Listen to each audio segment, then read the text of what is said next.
মানুহজন প্ৰাঞ্জল শইকীয়া হায়দৰাবাদত কাম কৰিব গৈছিলে। তেওঁ হাৰুৱাতে থাকি গ'ল।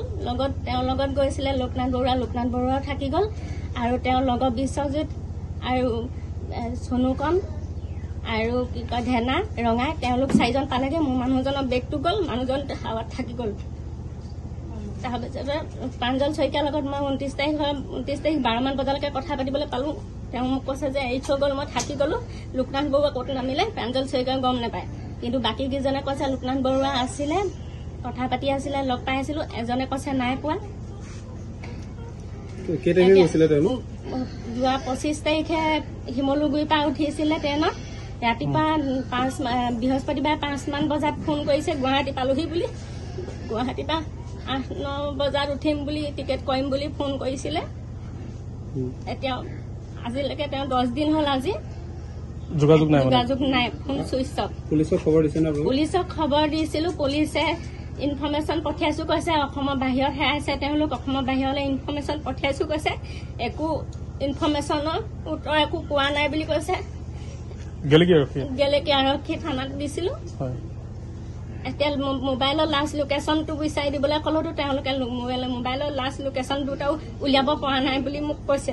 কেইজন গৈছিলে? মোৰ 6জন গৈছিলে। 6জনৰ 4জন পালেগে। লোকনাথ বৰুৱা আৰু প্ৰাঞ্জল শইকীয়া 2জন মাত্ৰ পোৱাগে নাই আজিলৈকে। মানুহজন একেখন গাঁৱৰে নে? একেখন গাঁৱে, মহাভাগিন 2জন। বাকী গোটেইকেইজন যোৱাকেইজন চব এখন গাঁৱৰে নেকি? ওচৰি গাঁও, দোলা কাষৰীয়া। তেওঁলোকে কি কৰে এতিয়া? যিকেইজন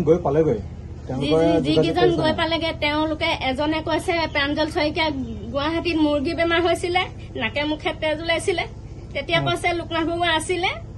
তাৰপৰা এজনে কৈছে যে সি ক'ত নামি দিলে আমি ক'ব নোৱাৰো, আৰু এজনে কৈছে যে সি নিজেহে নুহুঠিলে গাড়ীত।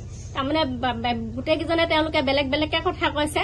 আৰু ফোন কৰিলে পটককে ফোন তেওঁলোকে নেদাঙে, আৰু ইজনে সিজনক আমুকটো বুলি কৈ দে তামুকটো বুলি কৈ দে। ওচৰৰ পৰা তাৰমানে তেওঁলোকে শিকাই থাকে কথাটো ক'বলৈ। তেওঁলোকে নিজৰ মুখে তাৰমানে কথা খাই এদিনো এজনো নকয়, আৰু ফোনটো পটকে নেদাঙে। তাৰমানে কথা খেলি মেলিকে কৈছে তেওঁলোকে। কি বুলি সন্দেহ কৰিছে আপোনালোকে এতিয়া? মই ভাবো তেওঁলোকে যদি মোৰ মানুহজনৰ যদি মুৰ্গী বেমাৰ হৈছিলে, নাকে মুখে তেজ ওলাইছিলে, তেওঁলোকে কি কাৰণে এৰি থৈ গ'ল। আৰু লোকনাথ বৰুৱাক এবাৰ কৈছে লোকনাথ বৰুৱা হাৰুৱাত নুঠিলে, হাৰুৱাত মানুহ হেমাগেমাত থাকি গ'ল, উঠিব নোৱাৰিলে যদি লগত যোৱা মানুহজনক তেওঁলোকে টানি আজৰি তুলি কেলে লৈ নগ'ল। মই সেইকাৰণে ভাবিছো তেওঁলোকে কিবা এটা চাল খেলিছে। মোৰ মানুহ 2জনক আমাৰ তেওঁলোকে কিবা এটা কৰি এৰি থৈ গৈছে। মোক বিচাৰি দিব লাগে সোনকালে মানুহ 2জনক, য'তে আছে মোক আমি খবৰ এটা পালো নিজে লৈ আহিমগে লাগে, ক'ত আছে মোক সেইটোকে বিচাৰ কৰি দিব লাগে। কিহৰ কাৰণে গৈছিলে তেওঁলোক? কাম কৰিবৰ বাবে গৈছিলে হায়দৰাবাদলৈ। নামিব লাগিছিলে ছেকেন্দ্ৰাবাদ ষ্টেচনত, কিন্তু ছেকেন্দ্ৰাবাদ ষ্টেচন নাপালেগে।